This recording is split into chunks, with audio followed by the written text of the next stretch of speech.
Então tá, pessoal, bom dia. Vamos começar a nossa terceira aula. Lembrando que na última aula, fazer uma rápida revisão, nós começamos a estudar o modelo do espaço livre. O modelo do espaço livre é o modelo de transmissão mais simples que a gente vai ver aqui no curso, mas não por isso é o menos importante. Muitos conceitos que vão ser utilizados até o final dessas aulas aparecem já nesse modelo do espaço livre. Então aproveita, enquanto o modelo ainda está simplesinho, já vai estudando, vai tirando as dúvidas, vai resolvendo problemas no livro. O livro-texto tem muito problema envolvendo exatamente esse modelo do espaço livre. Então, só para relembrar, nessa transparência número 11, a gente aproveitou a fórmula desse modelo do espaço livre já em decibéis, em dB. Então, nós temos aqui a atenuação em dB, segundo esse modelo do espaço livre.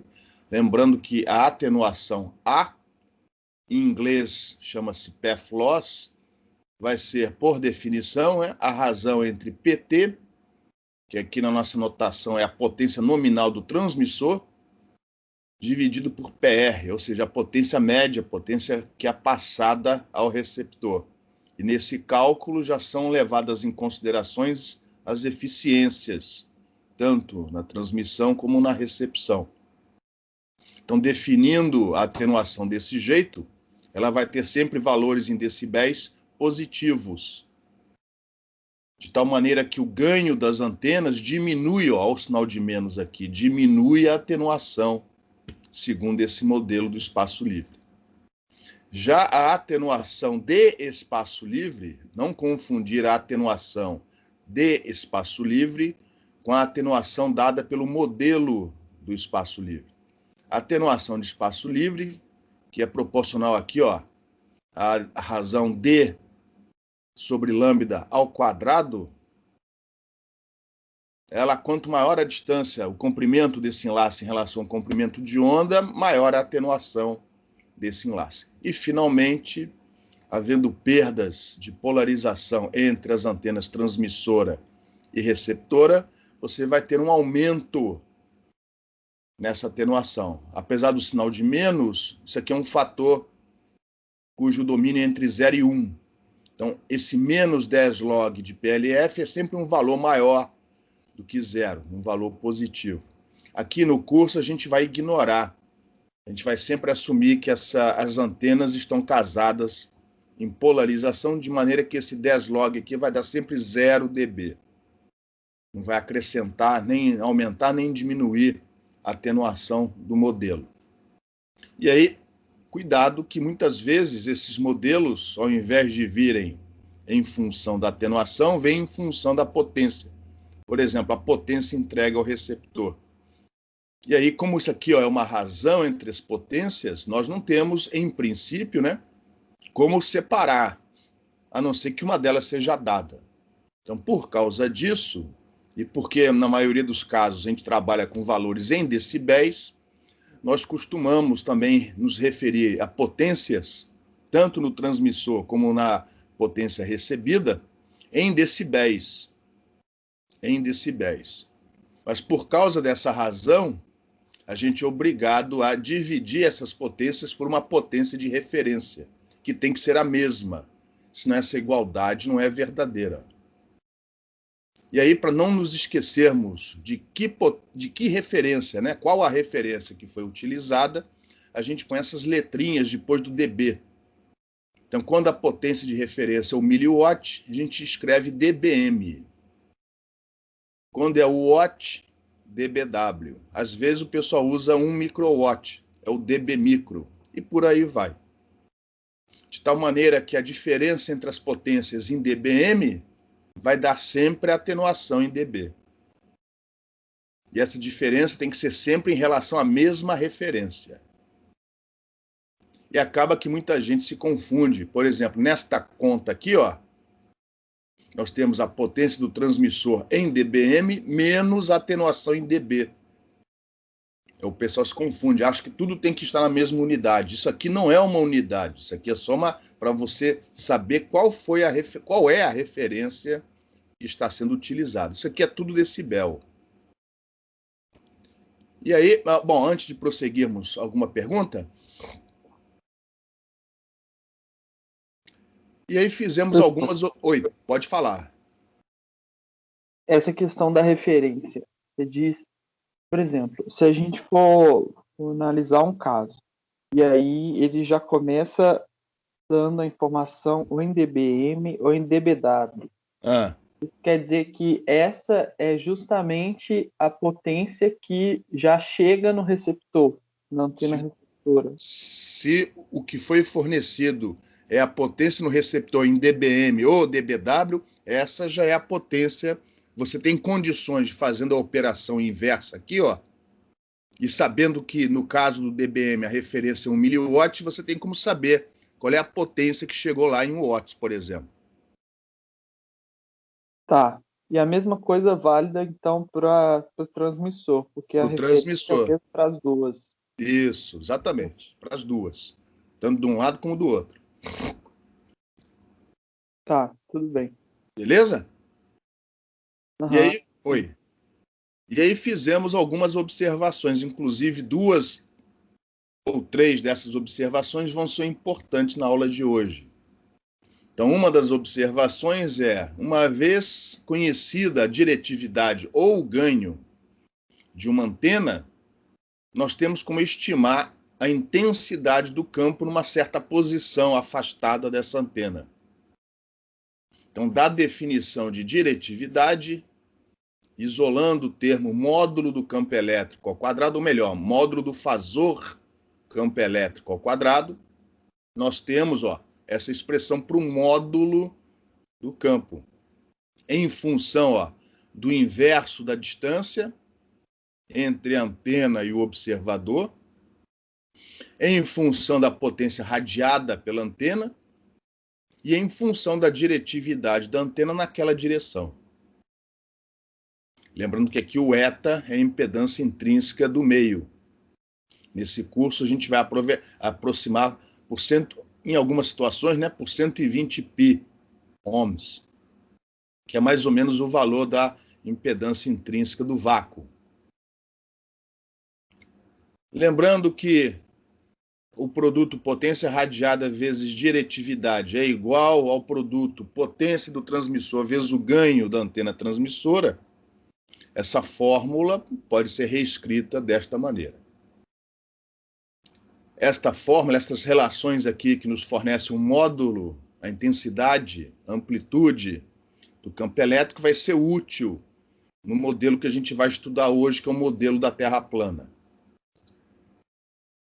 Também vimos bem rapidamente, isso aqui é uma revisão de TIOG, como calcular eficiência, por exemplo, do transmissor, numa situação onde o transmissor está ligado a uma antena através de uma linha de transmissão. Assumindo que as perdas são pequenas, ou seja, que as reflexões vai e volta, são desprezíveis, né? Então você divide o cálculo da eficiência em 3 partes. A primeira parte é aquela eficiência associada à possível perda por descasamento de impedância aqui, na junção entre transmissor e linha de transmissão, que é dada por essa expressão. Esse coeficiente aqui é o coeficiente de reflexão, na verdade, o módulo dele ao quadrado, nessa junção. ZG é a impedância interna do gerador, Z0 é a impedância característica da linha de transmissão. Não é função do tamanho da linha. Cuidado, hein? Esse Z0 é aquela impedância característica da linha de transmissão. Um valor muito usado em VHF ou HF é o de 50 ohms. Do outro lado, mesma coisa. Só que aí é o coeficiente de reflexão desta junção. E ZA representa a impedância da antena que você põe lá no final. E tendo atenuação na linha de transmissão, né? Lembra da constante de propagação complexa? Tem a parte imaginária menos alfa. Esse menos alfa entra aqui ao quadrado, porque a potência, isso aqui te dá atenuação na linha de transmissão, da onda propagando desde os terminais lá no transmissor até os terminais da antena. Então, com isso, você calcula a eficiência na antena transmissora. Na antena receptora, é a mesma coisa. Só que agora é a antena que faz o papel do gerador e a carga é representada aqui, representa aqui o receptor. É basicamente a mesma forma. Geralmente, essas antenas não vêm lá descrito nelas, no manual de instruções, o coeficiente de reflexão, o seu módulo. Geralmente, essa informação é passada através da TOI, a taxa de onda estacionária. Alguns chamam de ROI, razão de onda estacionária. E mais comum em inglês, VSWR. Então, conhecendo o valor dessa TOI, que vai estar entre 1 e tendendo para o infinito. 1 é a situação ideal, não tem reflexão alguma. Infinito é quando tudo é refletido. Você consegue calcular o módulo do coeficiente de reflexão e, consequentemente, a eficiência associada àquele trecho do seu sistema, tanto para transmissão como para recepção. Outra observação que a gente fez foi a definição da atenuação do espaço livre. É uma definição que vai acompanhar a gente até o final do curso. Não confundir essa atenuação de espaço livre, que é dado por esse termo aqui, ó, com a atenuação dada pelo modelo do espaço livre, onde entra esse termo e os outros também, ó. Os próximos modelos que a gente vai estudar ainda nessa primeira parte do curso vão ser baseados nisso daqui. Apenas a gente vai incluir mais um termo aqui no final, que vai depender do ambiente onde se encontra esse enlace. Então, na aula de hoje, a gente começa com o segundo modelo, que é o modelo da Terra plana. Então, a gente vai incluir aqui, ó, um termo que não aparece aqui no modelo do espaço livre. Essa informação é útil também, porque alguns modelos aqui no curso vão ser dados em função da atenuação, outros modelos vão ser dados em função ou para o cálculo da potência entregue ao receptor. Ora, a atenuação que é calculada, ora a potência que chega no receptor. Mas é a mesma coisa, né? Você tem, conhecendo a potência do transmissor, você tem a relação entre a potência que é entregue ao receptor e a atenuação. Então, a observação é aqui, ó, que às vezes o modelo é dado para a atenuação, mas no final a gente pede potência recebida. Então, é só para tomar cuidado com a troca de sinal. Tudo aquilo que aumenta a atenuação diminui a potência recebida. Então, nesse momento do curso, parece que é uma observação boba, mas mais adiante, em particular, na segunda parte do curso, essa mudança de sinal pode causar problemas na hora de resolver alguns exercícios, na hora de passar o modelo de atenuação para potência e vice-versa. As duas últimas observações que a gente não terminou na aula passada, a mais importante é essa daqui, ó. Porque em muitos problemas no livro-texto aparece a definição de EIRP. É a potência radiada equivalente em relação a uma antena isotrópica. Então, isso é uma definição, tá? Muitas vezes, a potência do transmissor não é passada em dBm ou em watts, e sim através da EIRP.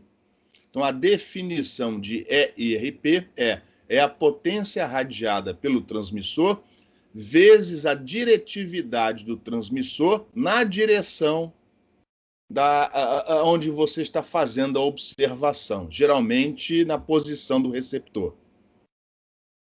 E como potência radiada vezes diretividade é igual à potência do transmissor vezes o ganho, então a EIRP também pode ser definida como a potência nominal do transmissor, do gerador, vezes o ganho da antena na direção do observador.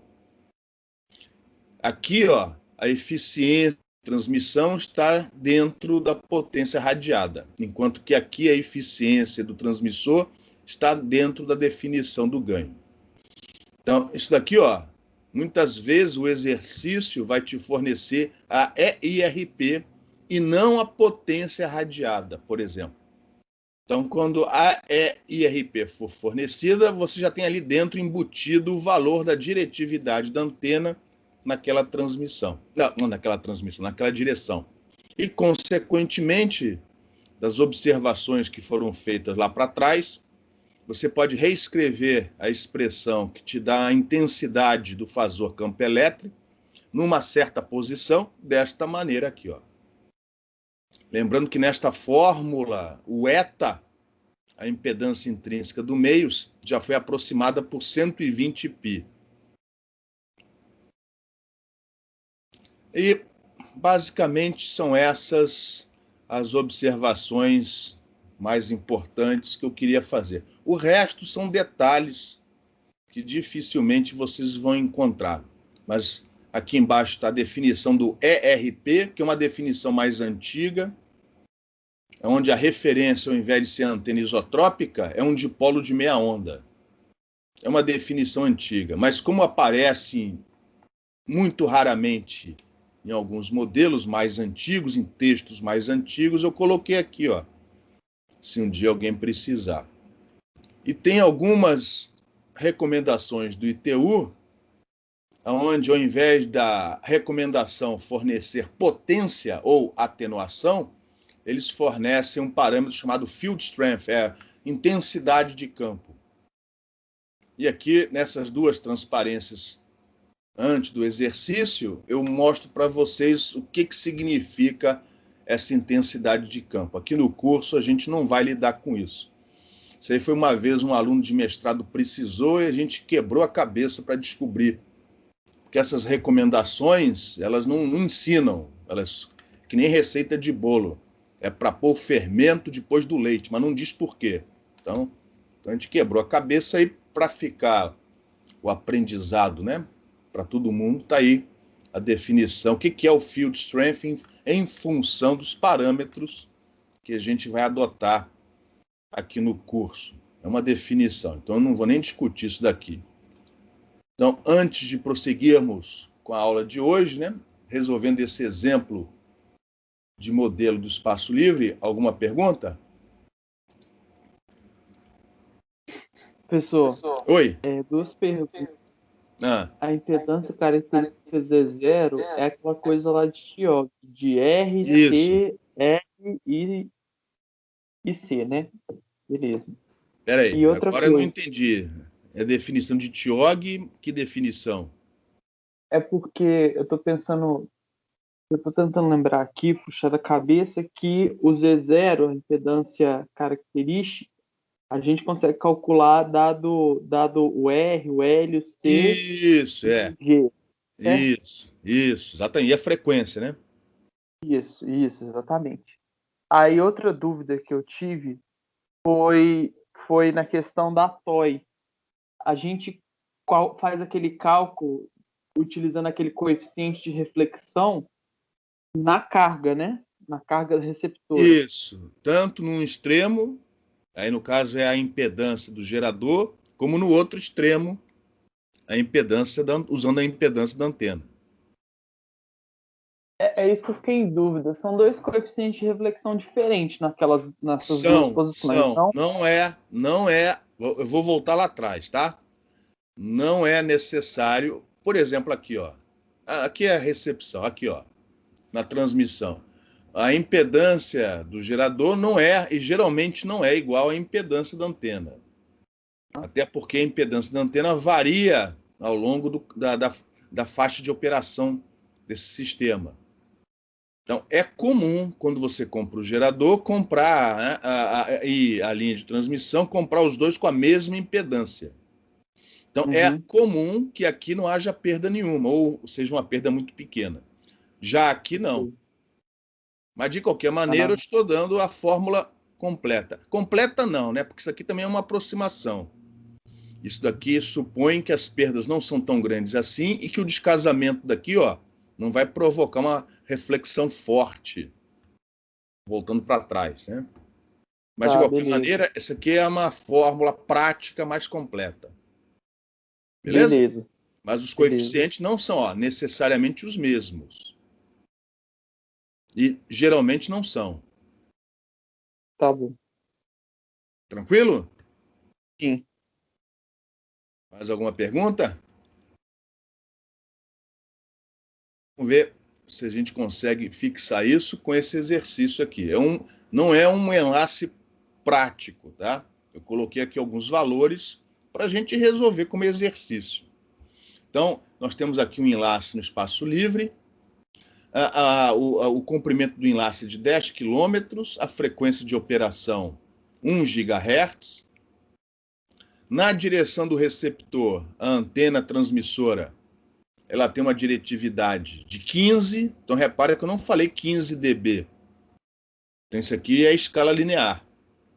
Enquanto que a antena receptora, na direção do transmissor, tem uma diretividade de 15 dB. Aqui eu já dei em dB. Não é comum a gente fazer isso. Isso aqui é um exercício. Nas duas linhas de transmissão, eu já estou dizendo que as perdas ômicas, ou seja, aquele termo é elevado a menos 2 vezes alfa vezes o comprimento da linha, equivale a 2 dB de perda em cada uma. Então você já tem 2 dB de perda de um lado na linha, por causa da atenuação, e 2 dB de perda do outro lado. E além disso, você tem as TOIs. E repare, embora não seja comum, como exercício eu falei, todas as 4, ou seja, nos dois extremos da linha de transmissão de um lado e nos dois extremos do outro, em todas elas é a mesma TOI, embora isso não seja comum. É só bom ter que ficar fazendo 4 contas diferentes. Eu coloquei aqui a TOI de 1,5. Então você tem as perdas na linha de transmissão e as perdas por descasamento de impedância, todas as 4 perdas por descasamento representadas por um mesmo valor de TOI, 1,5. Justamente o contrário do que eu acabei de falar para você. Aqui é como exercício. E não vamos considerar descasamento de polarização. Então, o fator de perda de polarização é igual a 1. Não há perda de polarização nesse problema. Então, a pergunta, né, óbvia é: qual é a potência passada para o receptor, caso a potência nominal do transmissor seja fornecida, segundo o modelo do espaço livre? Alguma pergunta?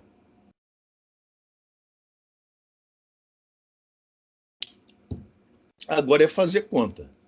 Então, primeiro, a gente vai calcular assumindo o vácuo, né? A gente vai calcular o comprimento de onda, que ele vai ser importante no cálculo da atenuação de espaço livre. E a gente vai assumir aqui, se eu não estou enganado, a velocidade da luz como sendo 3 vezes 10 a 8 metros por segundo. A gente vai usar essa aproximação. A frequência é 1 GHz, 10 elevado a 9. 30 centímetros é o comprimento de onda. O tamanho, o comprimento do enlace é dado. Cuidado com as unidades. Cuidado com as unidades. Então a gente já pode fazer o cálculo da atenuação de espaço livre em dB. Fazendo as contas direitinho, a gente acha 112,44 dB é a atenuação de espaço livre nessa situação. Valores em decibéis, sempre 2 casas decimais. Não arredondem isso. Sempre 2 casas decimais. E você terá precisão suficiente. Sempre use 2 casas decimais. Prosseguindo, uma vez que a gente tem a TOI, podemos calcular o módulo do coeficiente de reflexão. A TOI é 1,5, é um valor típico de TOI entre linha de transmissão e antena, não entre gerador e linha de transmissão. Entre gerador e linha de transmissão, o valor típico é 1, porque você compra as coisas para ter a mesma impedância. Mas TOI de 1,5 é um valor típico entre linha de transmissão e antena. Fazendo as contas, dá um módulo de coeficiente de reflexão de 0,2. de maneira que 1 menos o módulo do coeficiente ao quadrado deu 0,96. O que significa esse 0,96 aqui? O que é 0,96? A porcentagem da potência que não foi refletida. Ou seja, Foi é a transmitida percentagem para da potência que é transmitida. Ou seja, em cada junção, segundo o enunciado, 96% da potência passa adiante, toda vez que encontra uma junção. Nos 4 extremos, 2 de um lado e 2 do outro. De um lado é transmissor, do outro é receptor. Então, isso aqui vai aparecer 4 vezes. E aí, se alguém tiver interesse, eu já coloquei também o valor desse 0,96 aqui em dB. Ou seja, você tem uma perda em cada junção de 0,18 dB. Isso em relação à potência total transmitida pela antena ou em relação àquele local da antena? Lembra que na medida em que a potência vai propagando até chegar na antena, alguma coisa vai ficando para trás. Então é uma perda naquele local. Isso vai acumulando, vai somando. Ou subtraindo, no caso.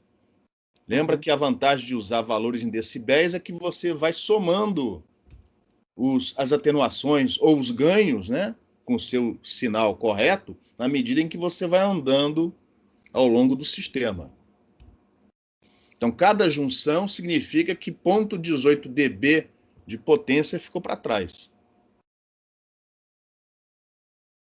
Além disso, temos 2 dB de atenuação em cada linha de transmissão. Logo, cada uma das eficiências, tanto no transmissor como no receptor, porque de acordo com o enunciado, as eficiências são iguais, isso não é comum, isso aconteceu no nosso enunciado para diminuir a quantidade de contas.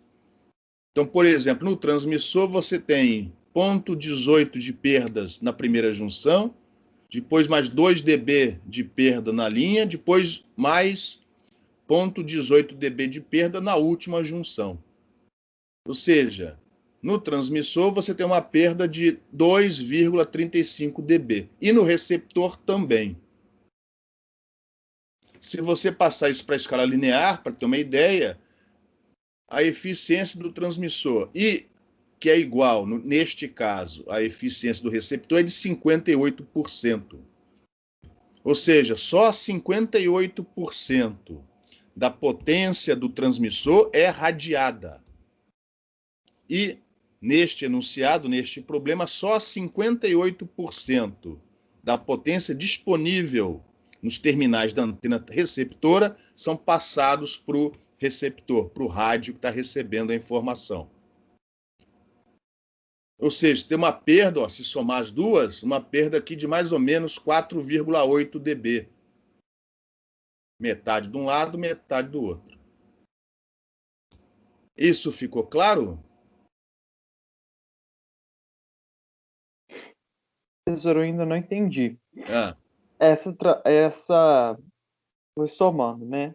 Acoplamento da antena com a linha de transmissão, atenuação ao longo do caminho e, no final, acoplamento com a antena receptora. E aí, no final, deu esse 58%, certo? Da potência. E isso foi um cálculo de eficiência, certo? Isso. Aí, o que eu não entendi é se isso é referente ao todo ou se isso é só referente ao receptor, no seguinte sentido, porque a antena ela pode irradiar para todos os lados, não? Isso. Então, vamos lembrar da definição de eficiência no transmissor. Qual é a definição da eficiência no transmissor que a gente adotou aqui no curso?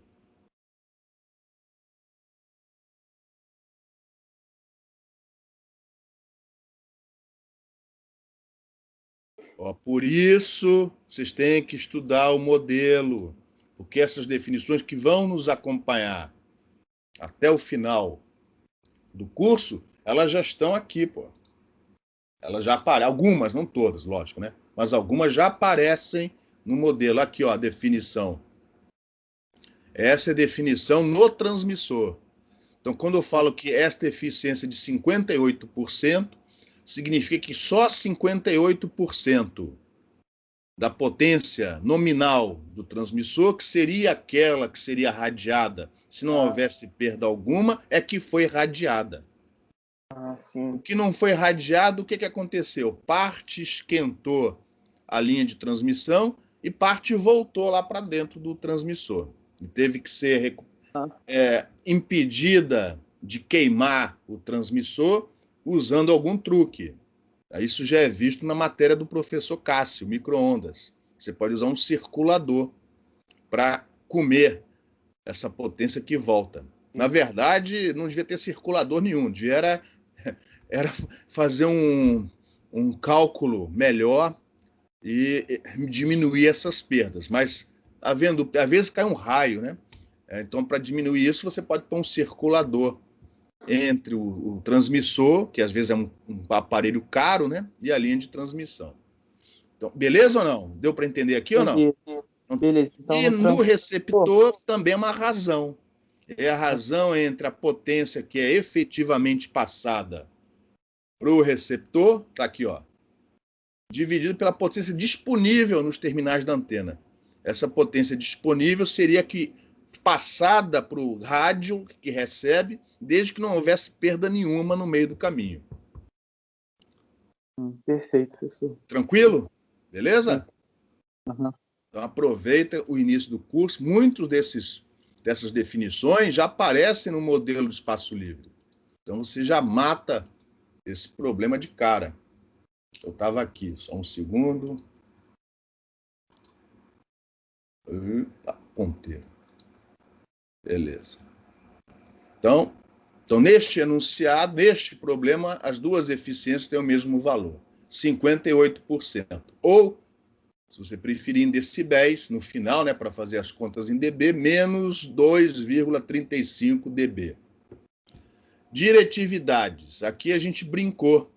Uma das diretividades, a do transmissor, foi passado na escala linear, né? Lembra que diretividade é adimensional, até 15. A gente passou para dB.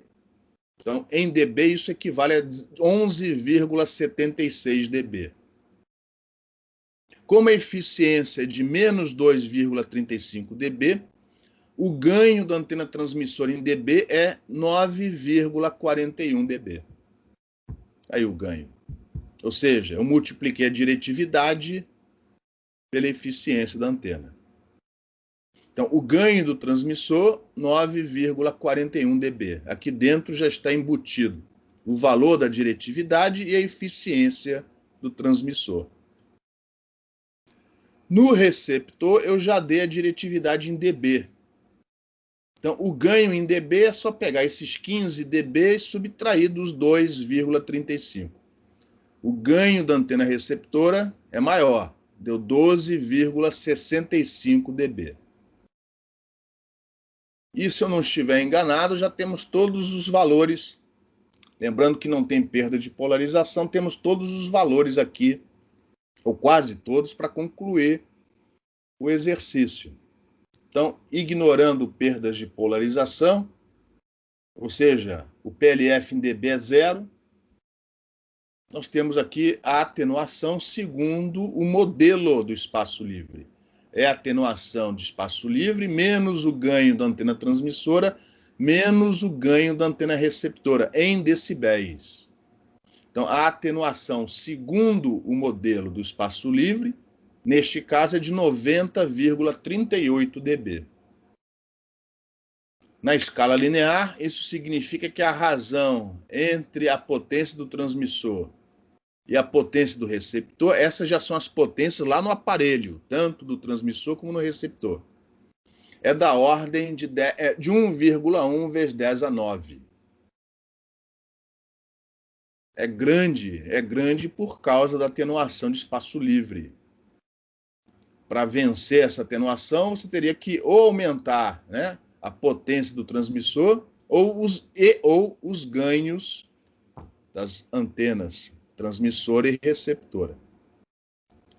Se a potência do transmissor for fornecida, nós temos como calcular a potência no receptor. Então aqui, ó, eu assumi que a potência nominal do transmissor é de 10 watts. Então era só colocar esse valor aqui e calcular a potência no receptor em watts, que vai dar esse valor aqui embaixo, ó, se você fizer as contas. Mas eu aproveitei, ó, para calcular o valor da potência do transmissor e também da potência do receptor em dBm, como exercício. Então, repare, a potência do transmissor em dBm, você vai tirar 10 log da potência do transmissor dividido pela referência, que no caso do dBm é 1 miliwatt. E aí, cuidado com as unidades. 1 miliwatt, 10 é menos 3 watts. Então, isso daqui, ó, é 10 elevado à quarta, 40 dBm. Então, 10 watts é igual a 40 dBm.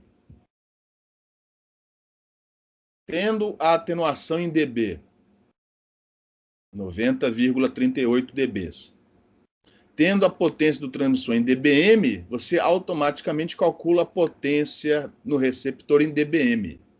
Deu menos 50,38. Ou seja, a potência no receptor é 10 elevado a menos 5,038 miliwatts.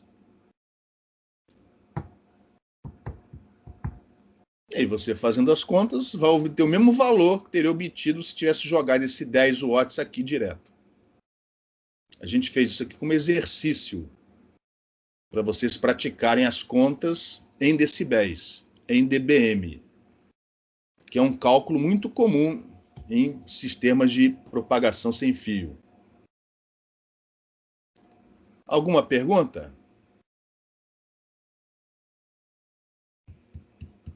Então, apesar de ser um exercício simples, apesar de ser um modelo simples, não deixe de repetir e entender esses cálculos depois da aula, tá?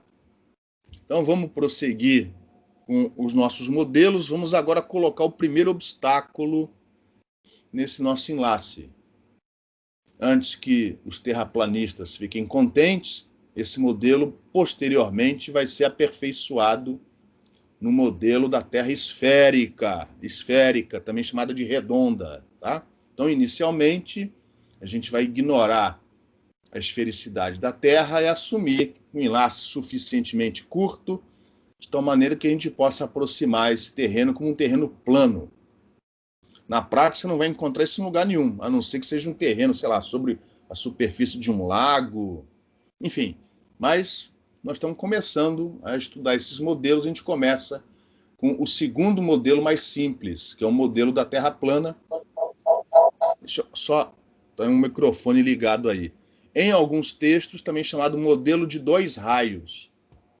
Vocês vão entender por quê. Porque vai ter um campo, né? Como não tem nenhum obstáculo entre o transmissor e o receptor, você vai ter um campo que vai direto do transmissor até o receptor, e um outro que vai ser espalhado, refletido pelo solo, representado por esse plano aqui, ó, laranja.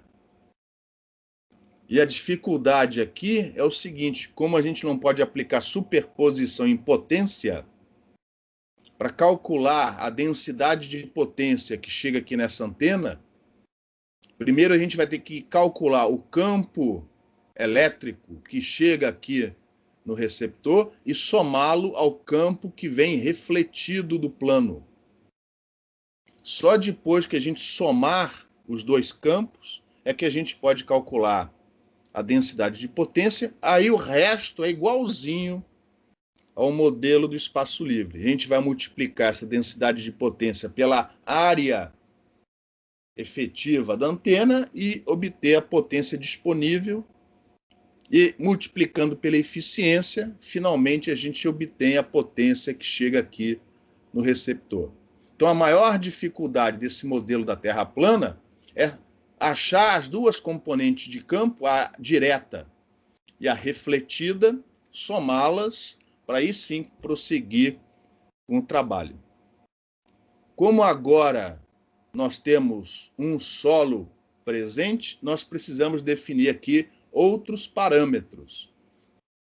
Os mais importantes aqui, ó, a altura do mastro do transmissor em relação ao solo e a altura HR do receptor. Geralmente, o comprimento do enlace é medido da base de um mastro até a base do outro. Então, agora, o comprimento do enlace, ó, é essa distância entre as bases do mastro, D, e não mais a distância entre uma antena e outra, que eu chamei aqui de R.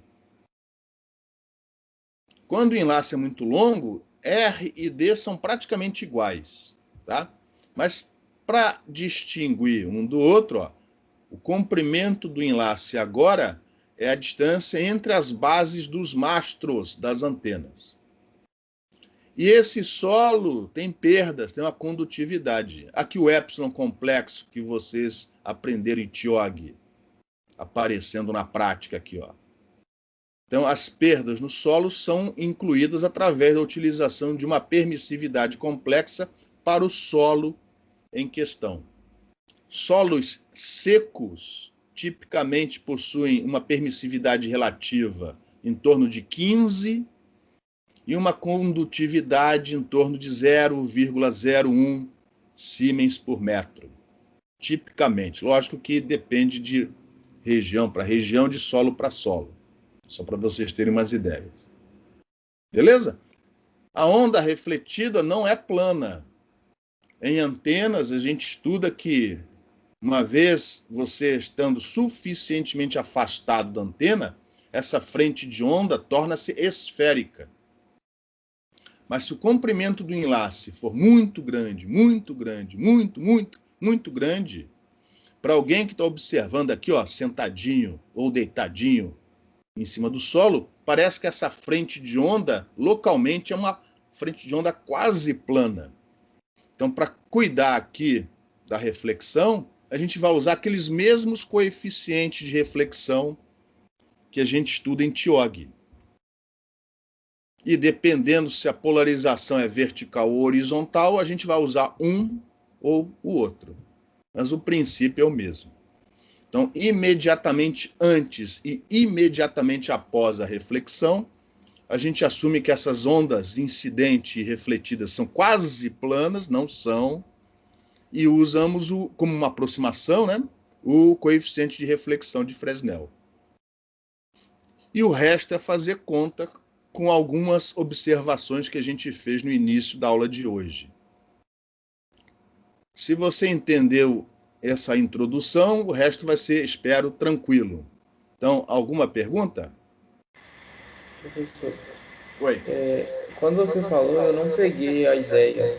Você falou que não poderia aplicar o princípio da superposição nesse caso, porque... Potência. Você não pode somar potência. Entendi. Você tem que somar campo, porque a interferência entre o campo direto e o refletido pode ser construtiva ou destrutiva. Vai depender dos percursos percorridos. Por exemplo, a onda direta vai percorrer o percurso de tamanho R, enquanto que a refletida, ó, vai percorrer, não está marcado aqui, mas vai aparecer daqui a pouco, vai percorrer R1 até chegar ao ponto de reflexão e depois R2 até chegar na outra antena. Então, essas diferenças de percurso vão fazer com que essa interferência possa ser ou destrutiva ou construtiva. Então, a gente não pode somar potência, tem que somar campo. Só depois de obter o campo total é que a gente vai assumindo a frente de onda quase TEM, definir a densidade de potência como módulo do fasor campo elétrico ao quadrado dividido por 2 eta, onde esse campo elétrico é a soma dos dois, do direto e do refletido. Beleza? Beleza, professor. Era essa a pergunta ou eu... Era essa mesmo, obrigado. Então a gente vai ter que primeiro rastrear campo. Uma boa notícia é que com o aumento da frequência desses enlaces nas novas gerações de telefonia pessoal, são esses rastreamentos de raios, utilizando conceitos de ótica geométrica, que vão ser cada vez mais utilizados para fazer caracterização de canais urbanos. Tá? Então, isso daqui, ó, vocês podem encarar como sendo o início, né, do entendimento de como utilizar traçado de raios para fazer essa caracterização. Aqui é um modelo bem simplesinho. Mas se você estender isso daqui, ó, isso aqui podia ser a face de um prédio. Isso aqui podia ser o chão de uma rua. Isso aqui podia ser o topo de um prédio. E por aí vai. Tá? Aqui representa a nossa Terra plana.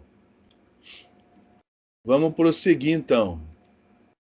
O modelo completo deveria considerar não só o que a gente chama de onda espacial, que é o campo ou raio direto, né? Vamos falar campo, que é melhor. O campo direto, que chega de uma antena a outra, somado ao campo refletido, forma essa onda espacial. Mas também tem uma onda de superfície, que geralmente é desprezada, porque se a torre onde a antena se encontra estiver suficientemente afastada do solo, que é o caso aqui de interesse, né, como é que eu vou dizer? A radiação ou a geração desse tipo de onda de superfície é desprezível. Ela aparece mais em sistemas onde a antena fica plantada, né, plantada em pé, em cima do solo, como, por exemplo, na radiodifusão AM. A radiodifusão AM está totalmente fora do nosso escopo aqui. Esse modelo da Terra plana não serve para fazer cálculos de cobertura de estação de rádio AM. Ó. Uma rádio AM, a torre é a própria antena. Então, no caso da rádio AM, o mecanismo de propagação não é uma onda espacial, é uma onda de superfície. E o curso não envolve estudar esse tipo de enlace. Existem recomendações do ITU, mas se eu não estiver muito defasado, né, essa aqui, ó, ITU é International Telecommunication Union, ou seja, a União Internacional de Telecomunicações. Envolve um monte de países. Esse tracinho R significa que é o grupo de estudos de radiopropagação. P, eu já esqueci o que é, mas tem a ver com recomendação. E aí é o número da recomendação.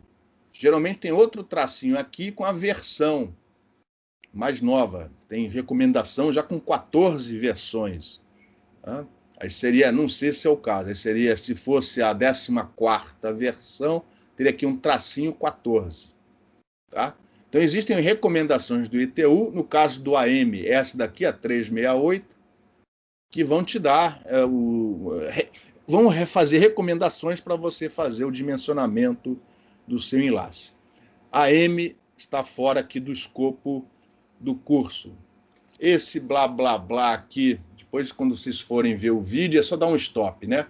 É mais ou menos para falar o que eu já falei. A gente vai tratar essas ondas como sendo frentes de onda TEM, já que os obstáculos, aqui no caso o solo, é muito, muito maior que o comprimento de onda, é quase um espelho. Então vamos usar traçado de raios para fazer essa caracterização. Como o solo está sendo representado por um plano, a determinação do ponto de reflexão é ridícula. Lembra que o ponto de reflexão é de tal maneira que o ângulo de incidência, ó, este ângulo de incidência tem que ser igual ao ângulo do raio refletido, em relação à normal, à superfície do solo. Então, como o solo, né, essa interface vai ser considerada plana, a determinação do ponto de reflexão é simples, é só usar a técnica de imagem. Você pega ou o transmissor ou o receptor. Nessa figura eu peguei o transmissor. Rebate ele aqui para baixo, com a mesma altura, ó, e aí simplesmente traça uma linha reta entre a imagem do transmissor até o receptor. Você prova, não vamos fazer isso aqui, que isso aí vocês viram na escola, lá no jardim de infância. Mas por similaridade de triângulos, você prova que este ângulo é igual a este. Então, achar o ponto de reflexão quando o solo é aproximado por um plano é algo ridículo. Quando a Terra é esférica, aí já fica um pouco mais chato. Mas no caso de um plano, é simples. E através da altura do transmissor, ou seja, deste cateto, da altura do receptor, deste outro cateto,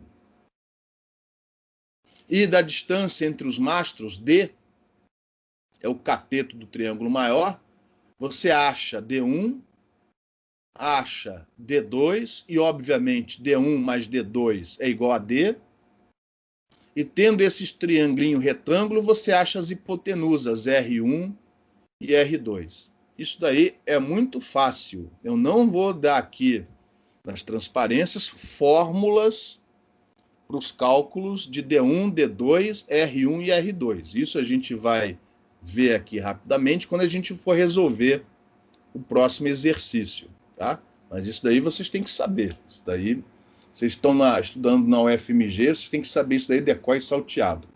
Em relação a essa geometria e ao cálculo desse ponto, a determinação do ponto de reflexão, alguma pergunta?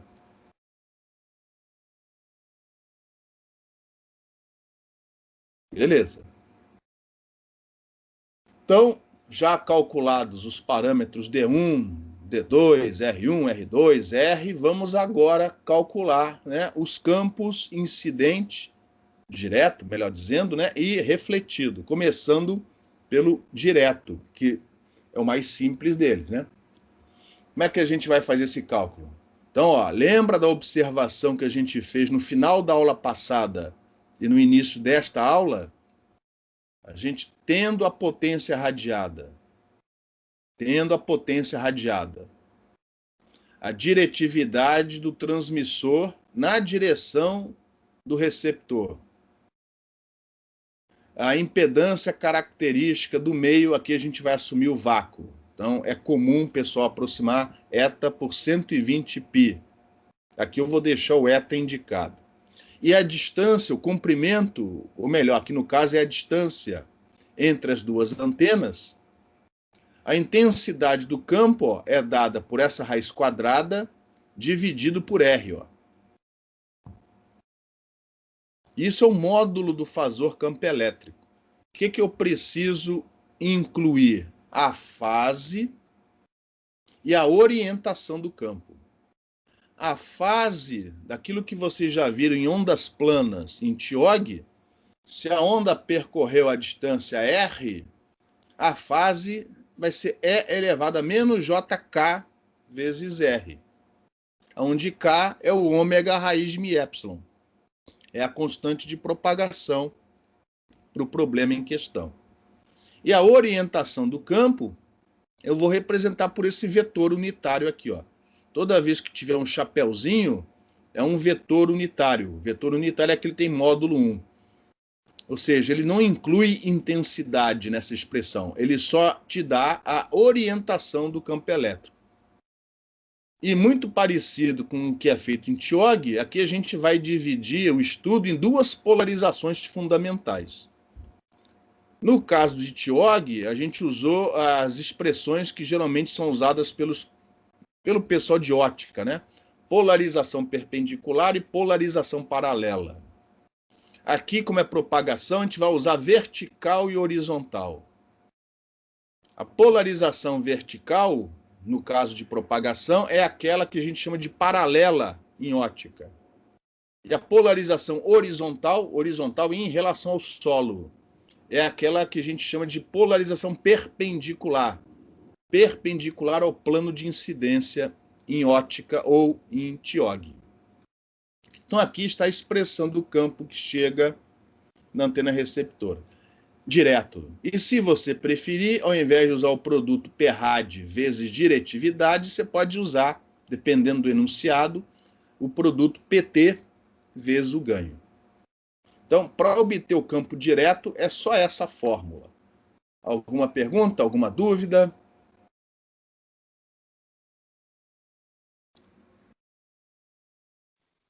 Professor, Oi. o que é o K mesmo?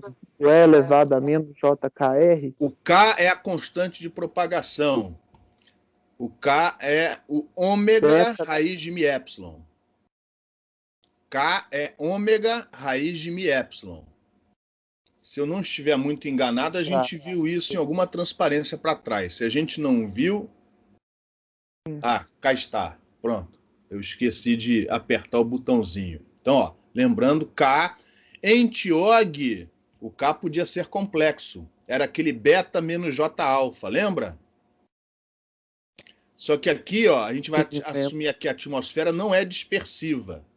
Então, o K vai ser puramente real, beta, só que eu não vou chamar de beta, vou chamar de K. Muitos autores chamam de beta. Eu vou continuar chamando de K, que eu acho que é o melhor. É o nosso ômega raiz de μ. Como o K é real, também é igual a ômega dividido pela velocidade da luz no meio, que a gente vai assumir 3 vezes 10 a 8 metros por segundo. Vácuo, atmosfera.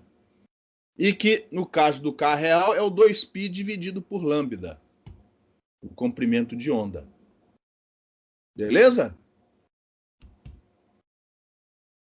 Então, isso daqui, ó, tem tudo a ver com o que a gente estudou em TIOG, quando a gente estudou onda plana.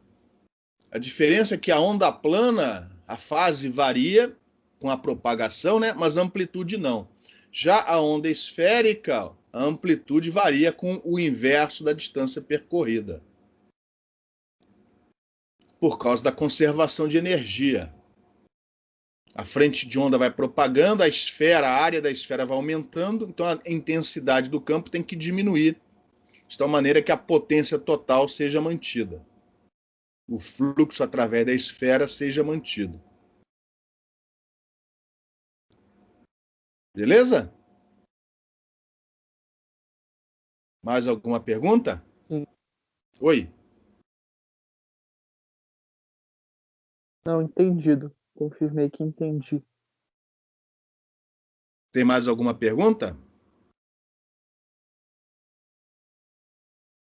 Então, esse é o campo direto. Falta agora calcular o campo refletido. Vocês vão ver que é quase tão simples como esse cálculo daí, ó. O cálculo do campo refletido vai ser feito em 3 partes. Primeiro, calcular o campo imediatamente antes da reflexão. Depois, calcular o campo imediatamente após a reflexão. E, finalmente, rastrear o campo imediatamente após a reflexão até o receptor. Qualquer algoritmo de traçado de raios é baseado nesse princípio. Imediatamente antes, imediatamente depois, prossegue o rastreamento. Tá? Aqui no caso, para no receptor. Se fosse um ambiente urbano, o próximo passo, o próximo ponto podia ser a face, a parede de outro prédio. E aí você vai fazendo isso até chegar no receptor. Tá? Aqui não vai ser tão complicado assim, porque a geometria é muito simples. Outra coisa, não se esqueça aqui, ó, antes que eu mude de slide, isso daqui, ó, é a diretividade da antena transmissora na direção do receptor. Nessa direção aqui, ó. Na direção dessa trajetória do raio direto. E aqui, ó, a polarização nesta figura está desenhada como vertical, mas poderia ser horizontal. Tá? Isso aqui é só ilustrativo. É só para eu dizer, ó, é o campo chegando aqui no receptor. Podemos prosseguir? Então, vamos lá. Então, para o cálculo do campo que vem refletido do solo, primeiro o cálculo do campo, ó, imediatamente antes da reflexão. Eu estou chamando aqui de EP-. A expressão deste cara é muito parecida com a anterior. Qual é a diferença do ponto estar aqui ou aqui? Então, é a mesma expressão com os cuidados necessários. Ó. Então, repare que é a mesma expressão. Só que no lugar do R, eu coloquei R1, que a distância não é R. Aqui a distância é R1. Lembrando que R1 você calcula fácil, dada a geometria do enlace, você calcula esse valor de R1 tranquilo.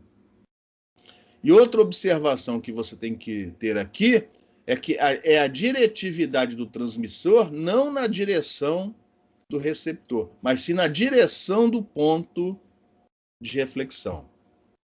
Se a antena não for muito diretiva e o enlace for suficientemente comprido, esses valores de diretividade vão ser muito próximos. Então, mais adiante, a gente vai dizer que eles são iguais e vai botar esse termo em evidência. Mas se a antena for muito diretivo, isso pode não ser verdade, tá? Então, fica aqui a observação, que é a diretividade não na direção do receptor, mas na direção onde vai ocorrer a reflexão. Em relação a essa transparência, a esse slide, alguma pergunta?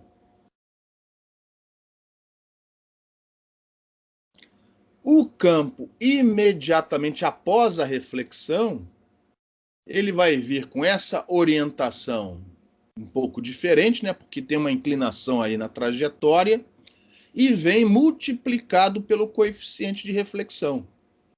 E aí você vai usar o coeficiente de reflexão da polarização vertical ou da polarização horizontal. Ou uma combinação dessas duas polarizações, se a polarização do campo incidente for mais arbitrária. Então, ó, o campo é P+. O P+, quer dizer o seguinte, imediatamente após a reflexão, ó, eu simplesmente multipliquei pelo coeficiente de reflexão, que é aquele mesmo que vocês viram em TIOG, é o mesmo que vocês veem nos livros de eletromagnetismo, de ótica, e eu mexi aqui na orientação. Ó. Agora é a orientação do campo EP+.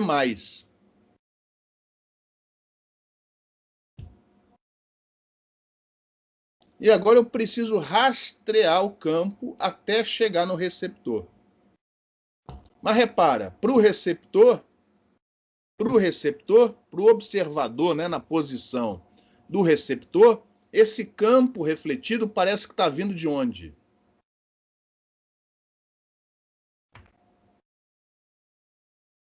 Tá parecendo que tá vindo daquele ponto refletido ali embaixo. Da imagem.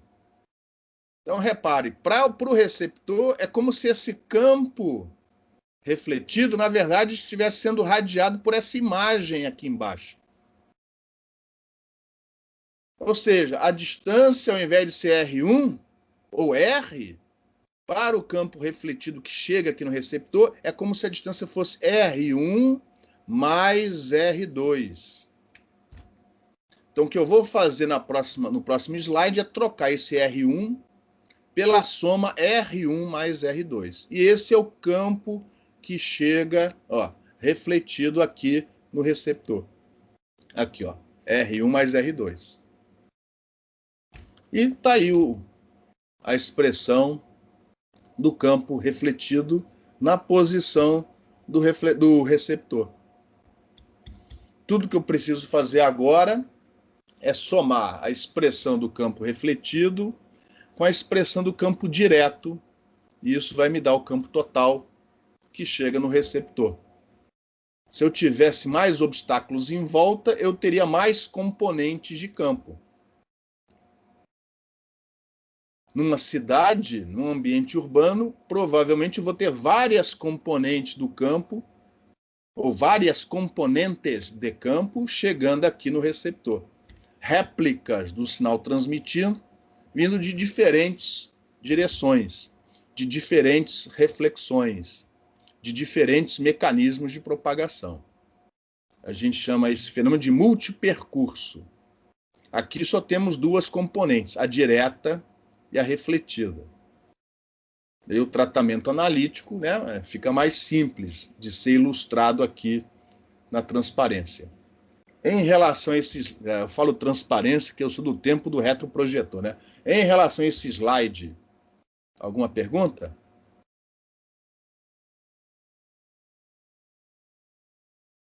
Beleza? Então agora vamos somar as duas expressões. E aí tem o problema da polarização, da orientação do campo. Então aqui eu estou ilustrando, eu estou pegando, tirando um zoom, ó, um zoom, já nas direções, nas trajetórias direta e refletido, ó, na posição do receptor.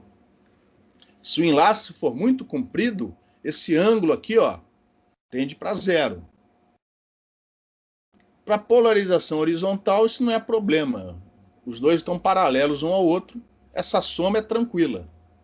Mas para polarização vertical, ó, tem uma inclinação. E essa inclinação é dada por esse ângulo gama.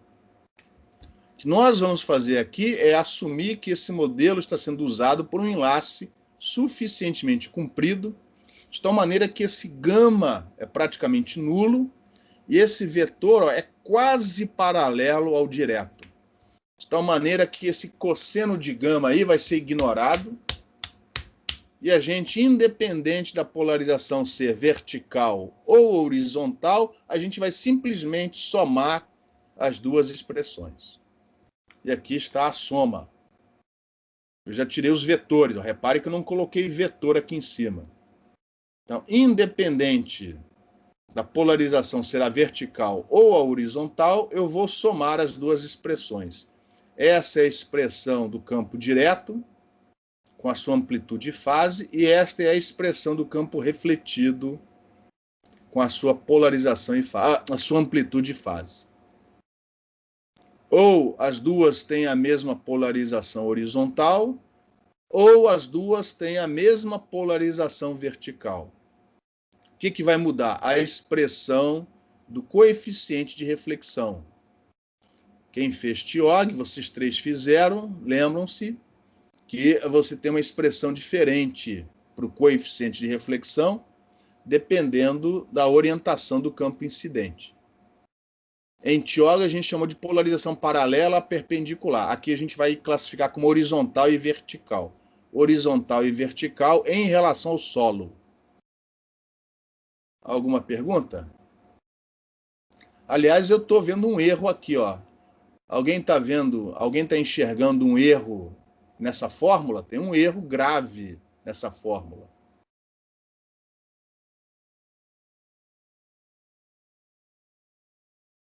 O ganho. Oi? Eu acho que tem um que estava PR rádio, a diretividade, e outro PR. Isso mesmo. Aqui tinha que ter D de diretividade, ó. O Cantempeste falhou, ó. Isso aqui está errado. Isso aqui não é ganho, é diretividade. Para eu colocar ganho aqui, eu teria que colocar o PT aqui. Porque essa fórmula já está há séculos aqui e só hoje eu estou vendo o erro. É porque esse negócio da aula remota, você tem que ficar olhando para a tela do computador. Aí eu vejo quase todos os erros. Beleza? Então, pessoal, isso aqui está errado. Isso aqui é diretividade, não ganho. Depois eu vou consertar. Beleza. Vai ficar para as próximas turmas. Alguma pergunta, pessoal? Professor, os exemplos que a gente vai resolver sempre vai ter polarização horizontal e vertical? Uma vez Aqui que no curso a gente vai fazer ou vertical ou horizontal. Se tiver, por exemplo, polarização circular, você tem que fazer como a gente viu num exercício em TIOG. Você aplica a superposição. Você faz as duas separadas e depois soma no final. Aqui a gente não vai fazer isso. Ou vai ser vertical ou vai ser horizontal. A gente não vai dar polarização circular, não, tá? Tá. Se você não jogou fora as notas de aula de TIOG, tem um exemplo lá que mostra como você faz quando você tem uma polarização arbitrária. Você pode aplicar superposição. Para campo, você consegue aplicar superposição. Para potência, não. Beleza? Para potência, só em condições específicas. Por exemplo, polarizações ortogonais. A gente não vai ficar falando sobre isso aqui. Tranquilo? Então, ó, só para deixar claro... Oh, perdão, pensei que ia mostrar aqui uma transparência de TIOG, ainda não é agora. Em propagação de ondas de rádio, algumas aproximações são feitas nas fórmulas que a gente acabou de mostrar. Tá? E uma das principais é justamente... Vamos ver o que eu falo primeiro aqui. Ó. Isso. É considerar... Repara que para o raio direto é a diretividade na direção do receptor. enquanto que para o raio refletido é na direção do ponto de reflexão. Mas se o enlace, e geralmente é isso que acontece, for suficientemente comprido, esses ângulos, ó, esse ângulo θi, o ângulo de incidência, né, ele tende para 90 graus. A não ser que a altura do mastro seja, dos mastros, né, sejam muito compridas. Mas quase nunca isso acontece nos enlaces onde o comprimento do enlace é muito comprido. Então, a diferença angular entre o raio que parte na direção do receptor e aquele que parte na direção do solo, essa diferença angular é pequena. Então, a gente vai aproximar, nas equações anteriores, ó, a diretividade do transmissor constante, a mesma. Constante não, né? Não há diferença entre a diretividade nesta ou nesta direção. E o mesmo vale, lógico, para o ganho. Isso só não é verdade, isso só não é razoável se as antenas forem muito diretivas. Por exemplo, um enlace de micro-ondas usando antenas refletoras. Antena refletora muito diretiva, dependendo da geometria do enlace, etc., praticamente não irradia muita coisa na direção do solo, enquanto que do lado do receptor ela praticamente não recebe quase nada do solo. Nessas situações, geralmente é utilizado o modelo do espaço livre que a gente estudou antes. Aqui a gente vai assumir que essas diretividades não são tão exageradas assim, e a gente vai assumir que a diretividade do transmissor é a mesma nos dois termos que apareceram no modelo do slide anterior. Outra aproximação que é feita é nessa soma R1 e R2. Deixa eu voltar no slide anterior. Repare que o R1 mais R2, ele aparece tanto na amplitude como na fase. Enquanto que para o raio direto, ó, o R, que é diferente de R1 mais R2, aparece também na amplitude e na fase. A pergunta é a seguinte: se o enlace for muito comprido, de tal maneira que R1 mais R2, ou R, enfim, sejam de 1 milhão de comprimentos de onda, ou você errou de meio comprimento de onda, não era 1 milhão, era 1,5 comprimentos de onda, você errou, fez um cálculo mal, errou por meio comprimento de onda. Na amplitude isso vai fazer alguma diferença? Não. Não. Então o que nós vamos fazer, não para a fase, mas para as amplitudes, nós vamos dizer que R1 mais R2 é praticamente igual a R e ambos praticamente iguais a D, o comprimento do enlace. Então, a segunda aproximação que a gente vai fazer aqui é na amplitude, só na amplitude. Nós vamos dizer que R e R1 mais R2 são praticamente iguais a D. E isso já vai simplificar um bocado a nossa expressão. A gente vai poder passar esses termos aqui em evidência. Perdão, é isso. Essa soma é esse termo em evidência. Repare que isso daqui, ó, é a expressão do campo direto. Ó. Aí eu deixei lá no termo entre colchetes, ó, 1. Qual é a diferença do campo direto e o refletido? O coeficiente de reflexão, que eu tive que deixar lá dentro. E essa aproximação não pode ser usada para fase. Então, no termo de fase, ó, como eu passei o R para fora, eu subtraí o R aqui dentro. Então, repare, nesse modelo da Terra plana, se estas duas aproximações forem razoáveis, o campo do modelo da Terra plana é o campo do modelo espaço livre multiplicado por esse fator, F. Eu chamei aqui de F. Esse fator é esse termo entre colchetes. Se não houver reflexão, esse F é igual a 1. E você recai no modelo do espaço livre. Havendo reflexão, este modelo do espaço da Terra plana vai ter um fator F, uma função F, diferente de 1. e esse termo vai aparecer na hora que a gente fizer o cálculo da densidade de potência, ele vai aparecer, o módulo dele ao quadrado na expressão da atenuação.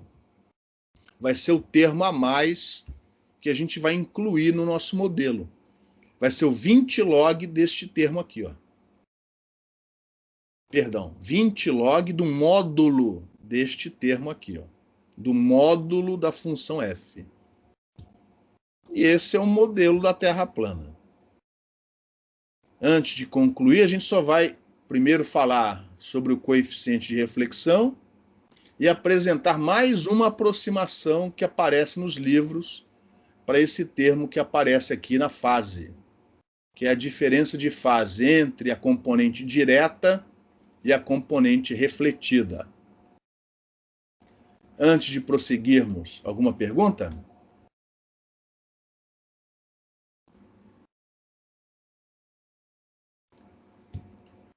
Então, vamos prosseguir. Agora, antes de falar do coeficiente de reflexão, é a aproximação daquela diferença de fase. Então, uma aproximação que aparece muito na literatura, lembra que antigamente era difícil fazer esses cálculos, não havia calculadora. Quando eu falo antigamente, é muito antigamente. Então, em muitos textos antigos aparece essa aproximação. Como ela aparece muito na literatura, inclusive no livro-texto. Então, a gente vai mostrar como é que você chega na expressão. E não é difícil. Então, repare, qual é a expressão, para deixar claro o que eu vou fazer agora? É uma aproximação para essa diferença de percursos.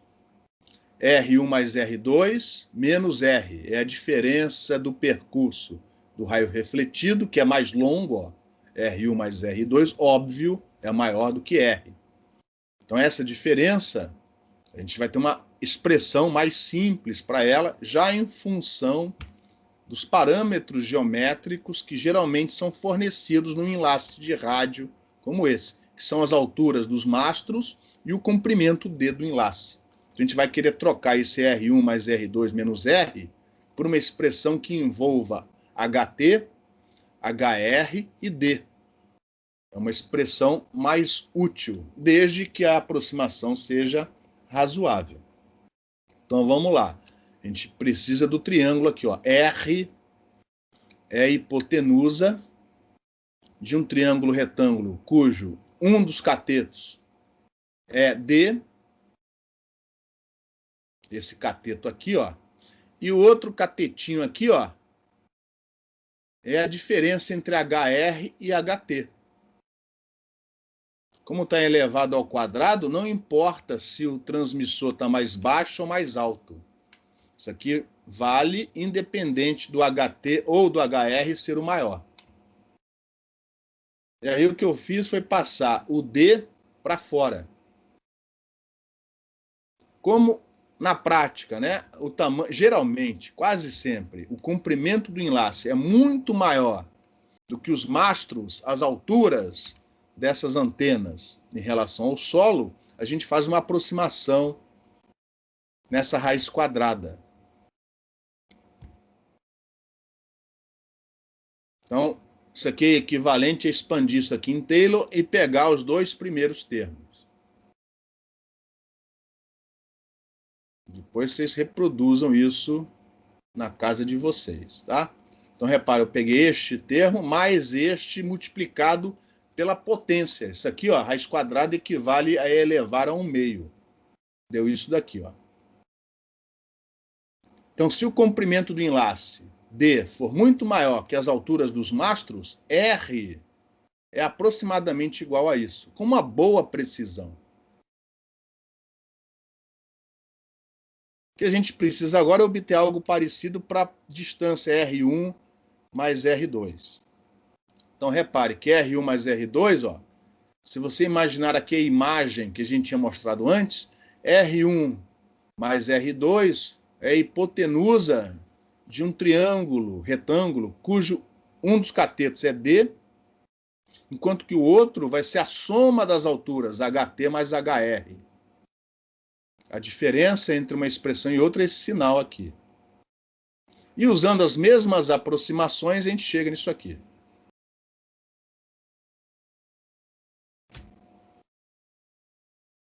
Num, sinal de menos, no outro, sinal de mais. E agora você vai fazer é subtrair uma da outra. E aí você chega nessa aproximação para a diferença dos percursos R1 mais R2 menos R. Se o comprimento do enlace D for muito maior que as alturas dos mastros, isso é praticamente igual a 2 vezes HT vezes HR dividido por D.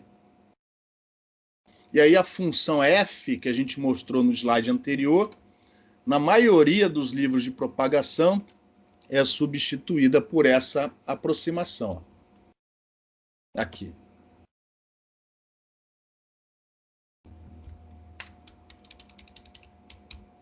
Então, muitos autores, ao invés de escrever deste jeito, escreve deste jeito aqui. Ó.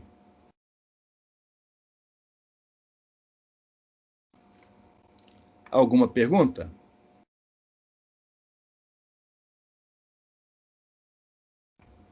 Se não me engano, agora vou falar do que está faltando aqui, que é o coeficiente de reflexão. Aí está uma transparência muito parecida com a de Thiog. Essa daí era uma transparência de Thiog nos áureos tempos. Deve ter quase 20 anos essa transparência. Esse slide, né? No tempo que ela foi feita era transparência mesmo. Então tá aí o que a gente tinha visto em Thiog, uma onda plana incidindo, uma refletindo, outra transmitindo. O plano do slide é o plano de incidência, como o campo elétrico é paralelo ao plano de incidência, lá em Thiog a gente chamou isso de polarização paralela, que é a mesma nomenclatura utilizada pelo pessoal de óptica. Polarização paralela, campo elétrico linearmente polarizado e paralelo ao plano de incidência. Em propagação de ondas de rádio, a gente vai chamar isso de polarização vertical. Ou seja, o campo elétrico está mais para vertical do que para horizontal em relação ao solo. E se você se lembrar lá da fórmula em Thiog, essa vai ser, né, a expressão do coeficiente de reflexão para nossa polarização vertical. É a mesma expressão de Thiog. Mesma. E se esse meio daqui, que é o nosso solo, tiver perdas, é só usar o epsilon complexo correspondente. Ou seja, o eta 2 vai ser complexo. Este coeficiente vai ter um valor complexo. Vai ter uma amplitude e fase. Significa que o campo imediatamente após a reflexão estará defasado em relação ao campo imediatamente antes da reflexão, por causa das perdas dissipativas no solo. O coeficiente é complexo porque existe um defasamento do campo refletido imediatamente após a reflexão em relação ao campo incidente. O campo transmitido, felizmente, neste curso, vai ser redondamente ignorado, a não ser que o seu transmissor esteja enterrado no solo ou debaixo da água. Como não vai ser o caso nenhum nem outro, a gente não vai lidar com o campo transmitido aqui em propagação. A gente só vai se preocupar com o campo refletido e com o campo direto, né? Se vocês fizerem lá, relembrarem as notas de aula de Thiog, são rigorosamente as mesmas expressões, é o mesmo coeficiente de reflexão. Se a polarização for horizontal, a expressão é ligeiramente diferente. É uma troca entre o eta 2 e o eta 1. Mas fora isso, os mesmos comentários. Como aqui o meio 2 vai ser o solo, mais denso que o meio 1, aqui não vai acontecer o fenômeno do ângulo crítico. Mas pode acontecer o fenômeno de Brewster. Ou seja, uma dessas polarizações refletir com menos intensidade do que a outra. Alguém se lembra qual é a que reflete com menos intensidade? se vai ser a horizontal ou a vertical, esta daqui ou a anterior? A vertical. Ela reflete Essa daqui, ó. A polarização vertical vai ser refletida menos intensamente pelo solo. E a horizontal, o ângulo de Brewster, é reflexão total, certo? Não.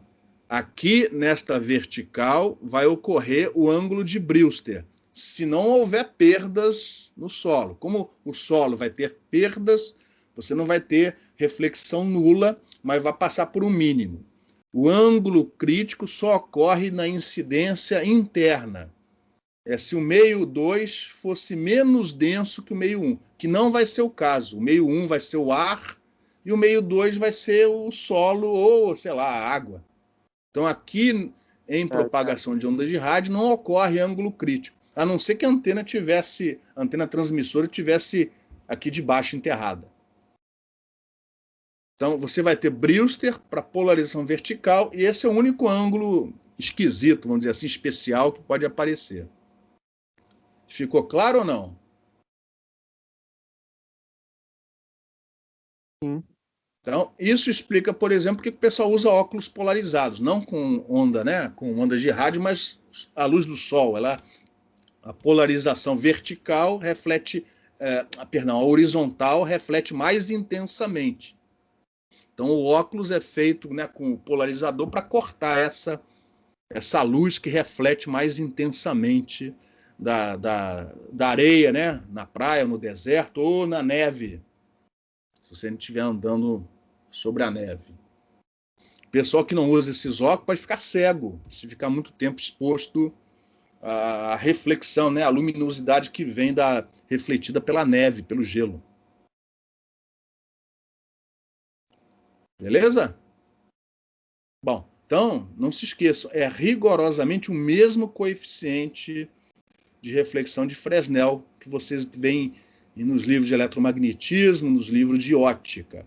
Porém, o pessoal de propagação geralmente reescreve esses coeficientes de uma maneira diferente.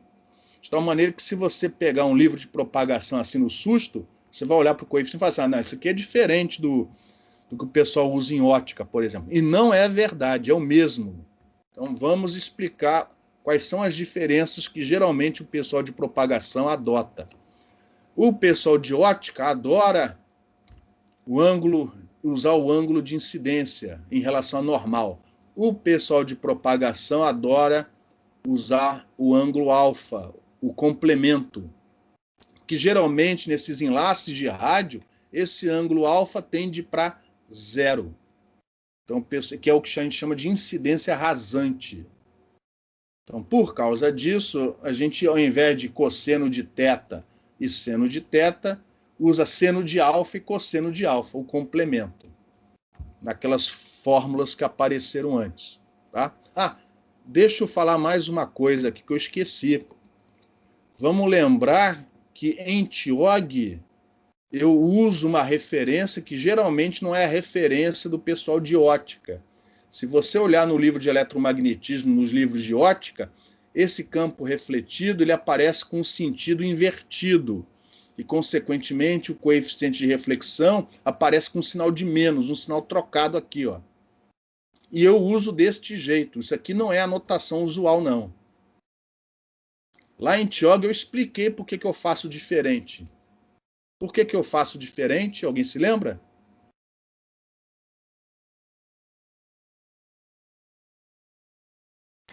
Eu lembro que tinha a ver com se você faz do outro jeito, você tem que, na hora de você considerar o campo, você tem que inverter o sinal desse jeito. O pessoal que usa o coeficiente de reflexão que aparece nos livros de ótica, que aparece em 99,77% dos livros de eletromagnetismo, ó, tem que, ao invés de somar na polarização horizontal, ao invés de somar o direto com o refletido, tem que subtrair. Então, para evitar essa confusão, eu já inverto a expressão do coeficiente de reflexão desta polarização horizontal, que em ótica é a polarização perpendicular, de maneira que isto aqui é sempre uma soma independente da polarização do campo transmitido. Exatamente por causa de propagação de ondas de rádio que eu inverto a expressão, o sinal, né, da expressão do coeficiente de reflexão para esta polarização aqui.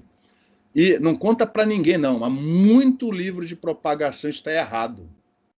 O cara põe o sinal de mais, diz que é a soma, né, independente da polarização, só que aí usa a expressão do coeficiente de reflexão para polarização horizontal errado, com o sinal trocado. Como o modelo é muito simples e é difícil ele bater com os resultados medidos na prática, né, acaba que, em alguns casos, o cara nem percebe esse erro. Mas aqui as expressões vão estar condizentes. Então, vocês podem usar essas expressões sem medo. Então, voltando aqui, então, o pessoal de propagação prefere usar o ângulo alfa ao invés do ângulo de incidência usual, né, em relação à normal. Então, onde aparece cosseno, você muda para seno e vice-versa. Na prática, também, o meio 1 vai ser sempre a atmosfera. E o meio 2 nunca vai ser um solo, um metal, um meio ferromagnético. Então, o pessoal de propagação já costuma substituir de cara o ε1 pela permissividade do vácuo e todos os μs iguais ao μ0, com o mesmo valor da permeabilidade do vácuo. Então, isso já vai reduzir ou vai acrescentar algumas particularidades na expressão dos coeficientes de reflexão.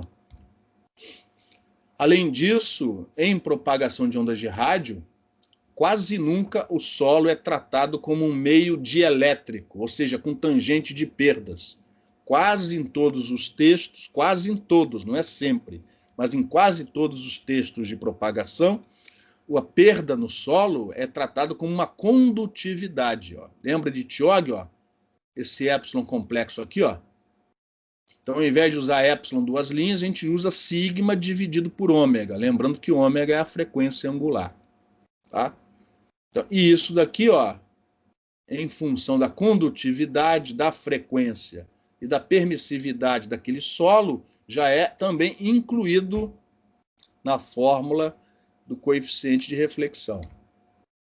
E aí o pessoal, em propagação de ondas de rádio, define o índice de refração complexo. O índice de refração complexo nada mais é do que o índice de refração, só que como o epsilon é complexo, o índice de refração complexo também é. Ou seja, ele é o índice ao quadrado, né? Porque o índice de refração é a raiz quadrada desta razão. Então, o índice de refração complexo do solo ao quadrado é a razão do epsilon complexo pelo epsilon zero, onde esse epsilon relativo é a parte real do epsilon complexo dividida por epsilon zero. Então, o solo geralmente é dado pela sua permissividade relativa, se for um solo seco, algo em torno de 15, e pela sua condutividade, tipicamente num solo seco, mais ou menos, 0,01 siemens por metro. E com isso você tem o índice de refração complexo. E aí, se você substituir essas 4 observações nas expressões dos coeficientes de reflexão de Fresnel, eles são reescritos dessa maneira aqui. Então, repare, no lugar do ε1, μ1, ε2, μ2, o pessoal já coloca esse índice de refração complexo ao quadrado. Eu não vou mostrar que a álgebra é muito simples. Então, quem quiser depois, em casa, prova que daqueles coeficientes de reflexão, você chega nestas expressões aqui. Mas como elas são diferentes, em relação àquilo que a gente geralmente vê nos livros de eletromag, de ótica, fica parecendo que é uma coisa inventada, que não tem a ver, que é algo particular para essas ondas de rádio. E não é verdade, é rigorosamente o mesmo coeficiente de reflexão. E aqui eu estou mantendo aquela notação de Tjog de tal maneira que, independente da polarização ser vertical ou horizontal, você sempre vai somar, ó, sempre vai somar o direto com o refletido. A única coisa que muda aqui, ó, é a expressão do coeficiente de reflexão. Esta daqui para polarização vertical e esta para polarização horizontal. Polarizações arbitrárias, aí você vai ter que usar combinação destas duas. A gente não vai tratar desse assunto, não é difícil, mas a gente não vai tratar desse assunto aqui, não tem nada a ganhar com isso. Em Tjog, quem ainda se lembra, a gente resolveu um exercício, só um, para mostrar como é que faz, de uma polarização arbitrária. É a combinação dos dois, tá? Então aqui você tem informação suficiente, se um dia for necessário, para inclusive tratar polarizações arbitrárias. Antes de concluir a aula, antes de prosseguir mais um tiquinho, alguma pergunta?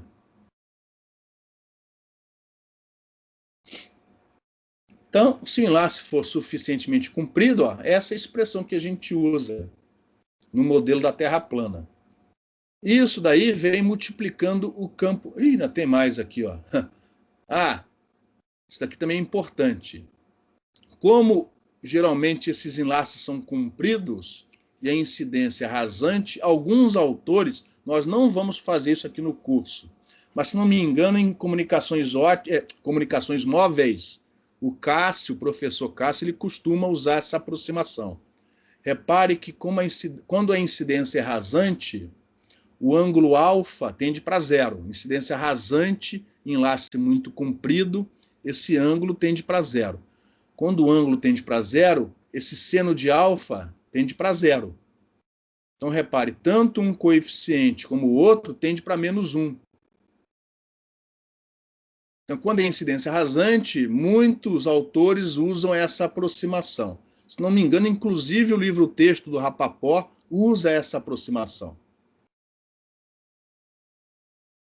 Mas essa aproximação não é boa em alguns casos. Alguém poderia me dizer por que a gente tem que tomar cuidado com essa aproximação?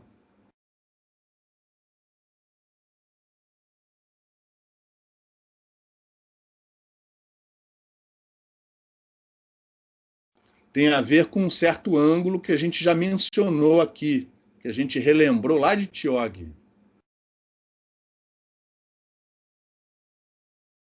Alô? Atenção? Eu sei que é muita coisa, mas depois vocês vão fazer o estudo em casa.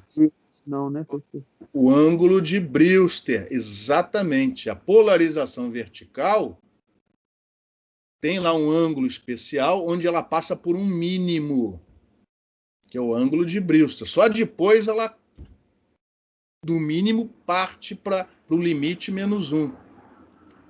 E às vezes esse ângulo de Brewster, o θ de Brewster é perto de 90 graus. Por exemplo, sobre um oceano, a água do mar. Tem aqui alguns gráficos que eu tirei. Isso aqui é como um meio com perdas, né? O coeficiente de reflexão está representado aqui amplitude e fase. Amplitude e fase, o da outra polarização, amplitude e fase. Aqui, como é um livro de propagação, de onde isso saiu, não está em função do θi, mas em função do alfa. Do ângulo alfa, complemento. Então aqui, ó, nessa região é a incidência rasante. É o nosso θi tendendo para 90 graus. Ó. Repare, para polarização vertical, onde o fenômeno do ângulo de Brewster ocorre, olha aqui, ó. Dependendo da frequência, o alfa para o fenômeno de Brewster é quase igual a zero. Então, dizer que o coeficiente de reflexão tende para -1 nessa região não é uma boa aproximação. Então, para polarização horizontal, aquela aproximação é muito boa. Dizer que o coeficiente de reflexão é -1 é uma boa aproximação, mas para esta daqui, muitas vezes não é. Então, cuidado com aquele tipo de aproximação que em muitos livros, né, de propagação aparece. E aqui estão os valores típicos. Aliás, aqui não é nem para água do mar. Para água do mar é pior. Isso aqui é para um solo seco. Ó. Esses resultados é para o solo seco. Permissividade relativa 15 e condutividade da ordem de 0,01 Siemens por metro. É solo seco. Solo típico. Então não é só para água do mar, não. Aqui, ó. Em 1 MHz, ó, tudo bem que é uma frequência baixa, mas não importa. Então, cuidado com a aproximação. Para polarização horizontal, é uma boa aproximação. Ó, amplitude próximo de 1, fase próxima de 180. Coeficiente de reflexão tendendo para -1. Já para polarização vertical, por causa do fenômeno de Brewster, nem sempre é uma boa aproximação dizer que o coeficiente tende para -1. Eu vou parar. Se não tiver perguntas, eu vou parar nessa transparência, porque a gente já atingiu aqui o horário e não adianta ficar correndo, né? A matéria. Deve estar faltando alguma coisa pouquinha para terminar o modelo da Terra plana. Eu acho que é só concluir o modelo em decibéis, mas aí fica legal, porque a gente já parte daí na próxima aula e vai resolver mais 1 ou 2 exercícios em cima desse modelo. Então, antes de concluir aqui, alguma pergunta, pessoal? Então, não se esqueçam, esses coeficientes, que geralmente nos livros de propagação aparecem escritos dessa maneira, são os mesmos de Tjog. Então, se você quiser usar aquelas expressões de Tjog, porque você acha que é melhor, não tem problema nenhum. É só não errar as contas. Apesar da cara ser diferente, ó, são os mesmos coeficientes. Pode usar sem susto. Então, não tendo mais perguntas, eu vou depois consertar aquele ganho que estava errado, ajustar um pouco a anotação, e a gente se encontra mais uma vez na próxima quinta-feira. Daqui a pouco eu ponho esse vídeo